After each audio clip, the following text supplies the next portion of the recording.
Alors, plateau complet aujourd'hui dans Smart Tech. Tariq Rim qui est arrivé pour participer à l'ensemble de l'émission, fondateur de codesouverain.fr. Bonjour Tariq. Bonjour. Merci beaucoup. On va ensemble discuter de votre regard sur 2023. Comment on entre dans une nouvelle ère avec un nouveau rôle pour les machines. Michel Vandenberg et Farid Lalou, vous êtes des experts du monde cyber. Michel Vandenberg, président du campus cyber. Farid Lalou, CEO de Bonjour Cyber. On va discuter ensemble de ces solutions qu'on peut apporter pour mieux sécuriser les PME, TPE, PME, ETI, même si on élargit un petit peu parce qu'elles sont aujourd'hui en danger. Mais d'abord, je propose qu'on écoute Maître Lorraine Meignier-Baucher. Bonjour. Bonjour. Vous êtes avocat tech et data au sein du cabinet McDermott, Will & Emery. On va parler ensemble de cette affaire Lusha. Alors, première réaction, je dirais, quand on découvre le communiqué de la CNIL, notre régulateur sur la protection des données personnelles, sur cette affaire de Lusha, extension pour un navigateur. On se rend compte qu'après des plaintes, après une enquête, on constate, enfin la CNIL constate que la société Lusha System a récupéré sans leur consentement les numéros de téléphone et adresses mail professionnelles d'1,5 million de Français, et pourtant la CNIL constate que le RGPD n'est pas applicable. Est-ce que cette décision de clore le dossier de cette façon vous surprend, vous aussi, en tant qu'avocat spécialisé dans le droit de la protection des données, autant que nous, citoyens ? Bien, tout à fait. Oui. C'est une décision qui est surprenante, qui est inattendue. Elle porte en fait sur la question fondamentale de l'application du RGPD en dehors de l'Europe. Cette société en fait n'est pas établie dans l'Union européenne, elle était établie aux États-Unis. Et toute la question depuis Oui, mais des l'offre années... de service concerne des utilisateurs européens. Et donc voilà, la question prégnante en protection des données ces dernières années, c'est vraiment l'application de la loi européenne à des entreprises qui dirigent leur activité vers l'Union européenne. Et cette décision, elle est inattendue à deux égards. Déjà parce que ce n'est pas du tout la posture traditionnelle de la CNIL. La CNIL, et je pense qu'on le sait tous ici, depuis des années, face aux GAFAM, etc., a toujours poussé au maximum les critères juridiques pour appliquer le RGPD à des sociétés non européennes, mais qui visaient le territoire européen. Et elle est inattendue également parce que la CNIL n'a pas suivi son rapporteur. Vous l'avez dit, on a presque 5 ans de procédures qui ont abouti à une procédure de sanction, et le rapporteur a présenté ses conclusions, et la formation restreinte n'a pas suivi son rapporteur sur l'applicabilité du RGPD. Alors, comment vous l'expliquez, cette décision ? Donc il y a plusieurs possibilités. Déjà, il y a une vision assez restreinte posée par la CNIL ici, et qui est rare, de la notion du suivi du comportement. L'un des critères pour que le RGPD s'applique à une entreprise qui n'est pas dans l'Union européenne, c'est notamment quand l'entreprise effectue un suivi du comportement des personnes. Et la CNIL a eu une position qui lui est atypique, de considérer que là, il n'y avait pas de suivi du comportement, parce qu'il n'y avait pas de profilage, c'est une vision assez restreinte, parce que par le passé, elle a pu considérer que le simple fait de suivre une personne sur Internet avec des cookies constituait un suivi du comportement, et ce n'est pas du profilage pourtant, ou que le seul fait de collecter des images pour en faire des gabarits biométriques constitue un suivi du comportement, ce n'est pas non plus du profilage. Il faut peut-être revenir à ce que fait Lusha System. Donc cette extension de navigateur, effectivement, elle n'est pas là pour récupérer des données et les traiter. Il n'y a pas de traitement de données personnelles. Mais oui et non. En fait, c'est une activité qui ressemble un peu à celle des courtiers en données, qu'on appelle les data brokers. Ouais. Elle récupère des données de façon indirecte via des carnets d'adresses sur des applications mobiles. Donc sur LinkedIn et... Non, sur les carnets d'adresses des téléphones mobiles. Ah oui, alors oui, via effectivement les logiciels de carnet d'adresses. Alors pas tous, hein. Ceux qu'elle commercialise via ses filiales. C'est ça. Et ensuite, elle met à disposition ses coordonnées à ses utilisateurs. Quand je vais sur un profil LinkedIn, je peux, via cette extension Lusha, afficher les coordonnées, en général professionnelles, de ces personnes. Ou la plateforme de relations clients Salesforce. Exactement.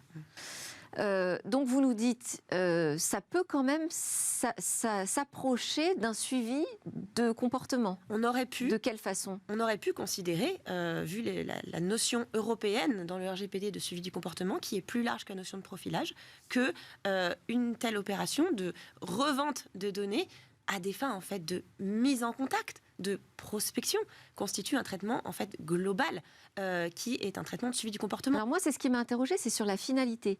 Parce que ce qu'on lit dans la décision de la CNIL, c'est que la finalité affichée de Lusha System, c'est de lutter contre la fraude. Or, là, visiblement, la finalité, c'est de transmettre des coordonnées personnelles. Il y a même 2 finalités qui sont citées. Donc, il y a la lutte contre la fraude et il y a aussi la vérification d'identité. Donc, Lucha a présenté cette extension comme ayant ces finalités-là, alors qu'en fait, la formation restreinte de la CNIL a relevé également que sur le site internet, sur la communication de la société, il était bien indiqué que l'objectif, c'était de mieux contacter vos prospects. Et alors, je lis aussi, l'extension Lucha n'est pas liée à une offre de biens ou de services aux personnes concernées. Comment est-ce qu'on peut dire ça ? C'est le critère Oui, justement de l'activité dirigée. Et c'est vrai que c'est l'offre de services aux personnes concernées. Donc, Lucha n'offre pas des services aux personnes dont elle traite les données. Dont je récupère Exactement. les coordonnées. Ah oui, ben ok. Le RGPD est orienté comme ça. Mais ça, c'est le premier critère. L'autre critère, c'était l'activité dirigée. Et donc, le premier critère... Pas forcément en effet, mais le second, là, il y avait vraiment une marge de manœuvre. Donc là, on est quand même sur quelque chose de très intéressant. Ça veut dire qu'il y a vraiment une énorme faille dans ce RGPD ou ça veut dire simplement que c'est l'interprétation de la CNIL qui fait défaut ? Eh bien, l'interprétation de la CNIL, c'est pas tant qu'elle fait défaut, c'est que on aurait pu attendre de cette position de la part d'autorités de protection des données peut-être moins maximalistes, qui ont été moins créatives ces dernières années pour l'application la plus extraterritoriale du RGPD. C'est surprenant pour la CNIL et c'est surtout, en fait, malheureusement, une occasion manquée de nous donner un peu la position de la CNIL sur les courtiers en données, sur comment ces traitements peuvent être licites, qu'est-ce qu'il aurait fallu faire pour informer les personnes, pour que cette revente de données soit possible, et peut-être que la CNIL avait des recommandations intéressantes à faire là-dessus. Mais pas de faille du RGPD selon vous ? Pas besoin de revoir ce règlement ? Et là, sur ce plan-là, c'est un sujet d'interprétation, simplement.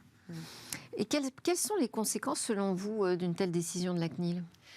Eh bien, ça va potentiellement rouvrir un peu le débat sur le champ d'application territorial du RGPD. J'ai envie de dire malheureusement, parce que ça crée un flou juridique qui n'est bénéfique à personne, ni aux personnes concernées, ni aux entreprises. Ça va peut-être être l'occasion de nouveaux pinaillages sur est-ce que telle société étrangère est soumise ou pas, etc. Alors qu'en fait, ce qui intéresse tout le monde, les entreprises comme les particuliers, c'est simplement de dire, une fois que le RGPD est applicable, comment être conforme ? Et est-ce que ça ouvre de nouvelles possibilités d'exploitation des données au Big Tech ?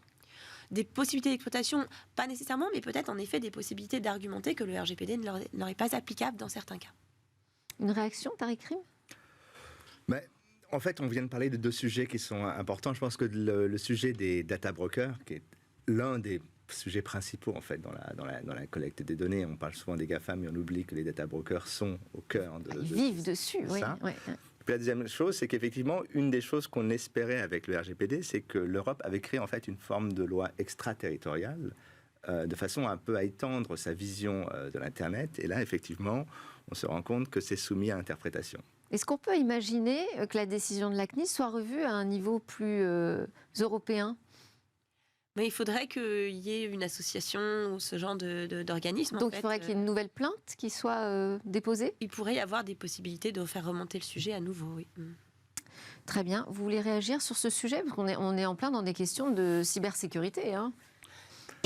En fait, on peut toujours critiquer, mais effectivement, le RGPD, ça a quand même obligé les entreprises à faire attention au traitement des données personnelles qu'ils avaient en leur possession. Voilà, donc ça a au moins amené le fait de dire les données personnelles, c'est un peu de valeur et on ne fait pas n'importe quoi avec. Alors c'est sûr que ça a amené aussi le fait de chaque fois qu'on va sur un site web de devoir dire je veux pas les cookies, je veux les cookies, etc. etc. À la fin, tout le monde dit oui parce qu'on ne peut pas être embêté. Mais d'un autre côté, ça a quand même obligé les entreprises qui traitaient des millions de données personnelles à y faire attention, à les protéger, à ne pas les divulguer. Et ça a amené un tout peu plus quand même de cybersécurité dans les grandes entreprises. Bon, mais alors là, attention à la brèche, j'ai envie de dire. Tout le monde ne s'engouffre pas dedans. Merci beaucoup, Lorraine Meignier-Baucher, donc de McDermott, Will & Emery. C'est l'heure de notre talk. On va aller un petit peu plus loin sur ce sujet de la cybersécurité en s'intéressant à ce qu'on peut offrir comme solution aux PME.